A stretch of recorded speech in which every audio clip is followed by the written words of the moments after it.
안녕하십니까 여러분. 9월 3일 어제 푸틴은 중국을 떠나면서 천안문에서 기자회견을 하였습니다. 푸틴의 기자회견 내용을 요약해보면 이번 베이징 방문의 결과는 상당히 좋았다. 그리고 이번에 중국과 채택된 문서는 양국 간의 상호 미래지향적인 좋은 문서가 되었다. 그러면서도 특히 시진핑 주석이 제안한 중국의 글로벌 거버넌스 구상은 아주 시의적절한 제안이었다면서 중국의 글로벌 거버넌스 구상에 대해서 100% 지지 의사를 발표했습니다.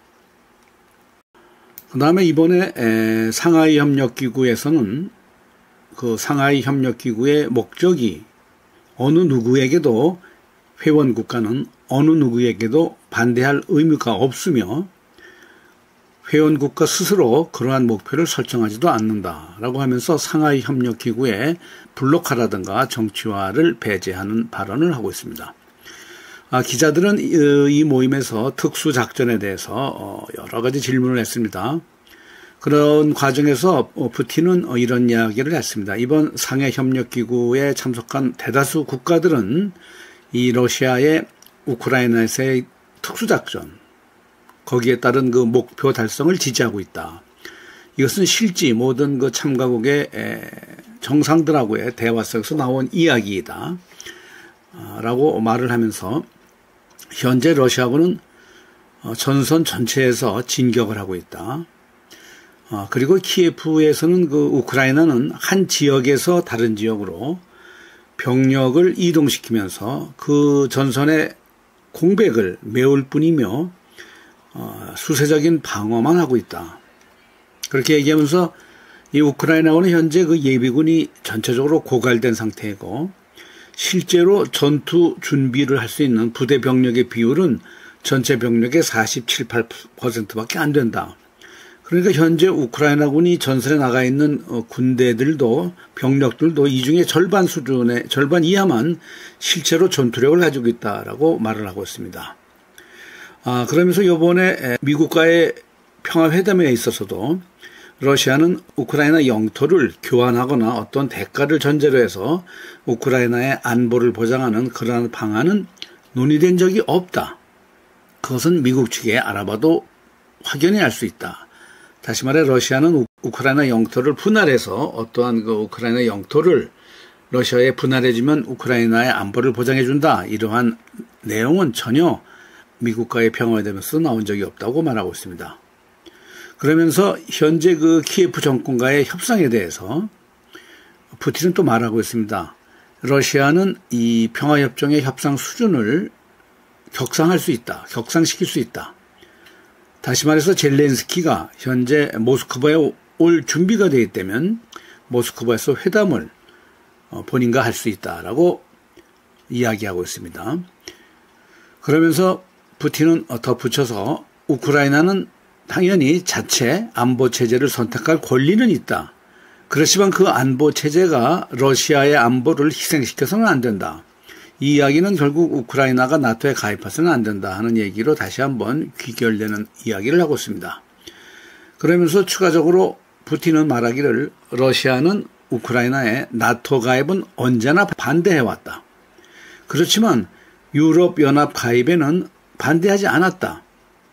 다시 말해 지금도 우크라이나는 유럽연합 가입을 할 수 있으면 해보아라. 그러나 나토 가입은 러시아의 안보에 직결되기 때문에 우크라이나의 나토 가입은 안 된다고 다시 한번 강력히 반대하고 있습니다. 또한 이번 우크라이나와의 평화회담에 있어서 러시아 측 대표인 메딘스키에 대해서 여러 단체에서 비판을 하고 있는데 그러나 푸틴은 말하고 있습니다. 메딘스키의 협상활동은 아주 잘하고 있다. 자제력을 가지고 있고 전문적인 접근 방식을 가지고 있는 아주 훌륭한 평화회담의 러시아 측 대표이다라고 말하고 있습니다.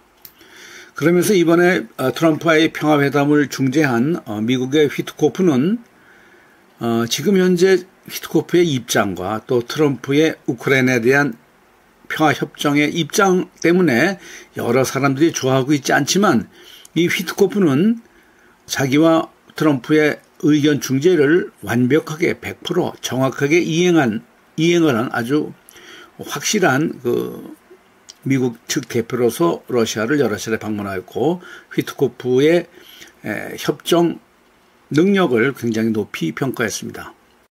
푸틴은 또 말하고 있습니다. 우크라이나의 마지막 한 사람까지도 우크라이나의 방어를 하자라고. 우크라이나의 전쟁을 옹호하고 있는 전쟁당은 지금도 우크라이나의 평화를 가져자 하는 그 평화당을 끊임없이 공격하고 있는데, 이러한 것은 우크라이나뿐만 아니라 미국에 있는 전쟁당, 유럽에 있는 전쟁당과 평화당으로 나누어서 푸틴은 정확히 현재 우크라이나 전쟁을 계속 이끌고 싶어하는 측과 또 우크라이나 전쟁을 종결시키려고 하는 측에 대한 분명한 비판을 하고 있습니다. 이번에 푸틴의 기자회견에서도 푸틴은 말하고 있습니다. 만일 여러 가지 평화회담이나 휴전의 안이 제대로 성사되지 않는다면 결국 우리 러시아는 무력을 동원해서 전선에서 결국은 러시아의 목적을 달성할 것이다. 그래서 이 말은 상당히 중요한 의미를 내포하고 있습니다.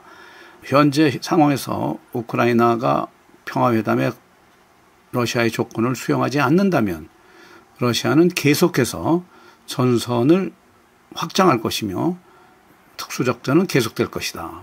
다시 말해 우크라이나 영토는 계속해서 러시아군이 우크라이나 영토로 진입해 갈 것이다를 암시하는 내용의 인터뷰였습니다.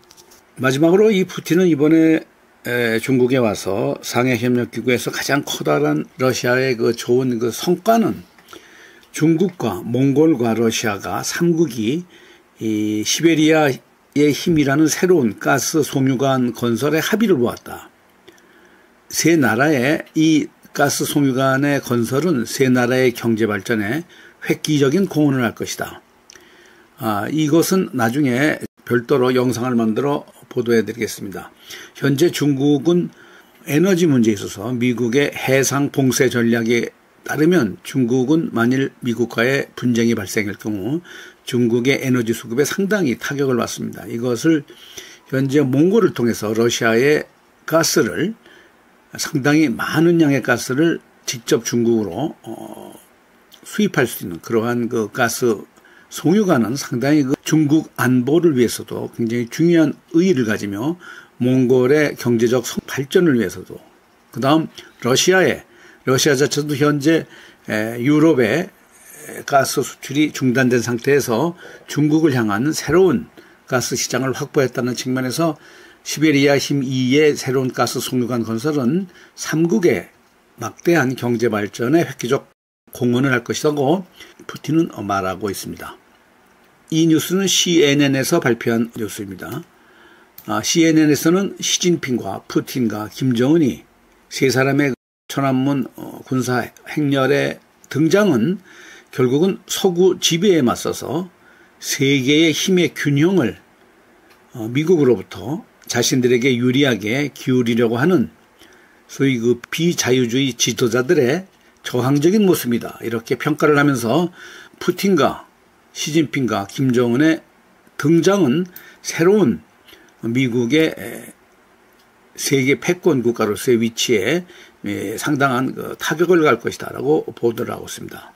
그리하여 이러한 의도적인 단결의 과시는 결국은 약화되고 있는 미국의 세계 지도력에 대한 공개적인 도전이다. 이렇게 기사를 게재하면서 일부에서는 이번에 시행한 중국의 군사 퍼레이드는 실제적으로 중국의 국력을 과시하였다. 그런데 과거에 미국의 군사 퍼레이드는 미국의 군사력에 대한 자만심만을 과시하였다. 이렇게 요약해서 중국의 이번 군사 퍼레이드를 평가한 그러한 기사도 게재하고 있습니다. 자, 오늘 방송을 마치겠습니다. 시청해주신 여러분 감사합니다.